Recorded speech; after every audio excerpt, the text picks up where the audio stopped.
विनय राय जी आपसे जानना चाहेंगे, जो गुलशन आनंद जी कह रहे हैं कि आपके पास तो पुराने कार्यकर्ता ही नहीं बचे हैं और बेहद अहम बात कह रहे हैं, आपको क्या लग रहा है योगी आदित्यनाथ का मुकाबला करने के लिए वास्तव में कोई गंभीर रणनीति है विपक्ष के पास या नहीं?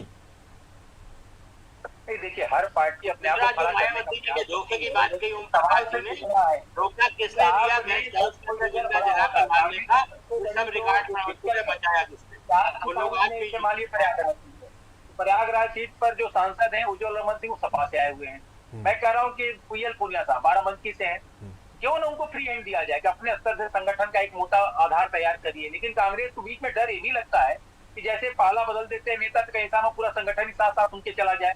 लेकिन ग्रास रूट को मजबूत करने के लिए आपको मेहनत करनी पड़ेगी और नए वोटर्स के लिए तो जो राजनीति करने वाले उनको जिनको चुनाव लड़ना है वो तो लड़ेंगे। आपने देखा होगा कि पार्टियों से हटकर निर्दल भी लोग चुनाव लड़ते हैं और अच्छा वोट पाते हैं।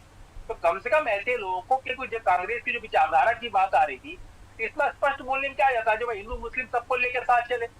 क्योंकि आज की तारीख में माइनॉरिटी कम से कम भारतीय जनता पार्टी से दूरी बना के चलती है और कांग्रेस के ऊपर आरोप है तो माइनॉरिटी को साथ लेके चलती है।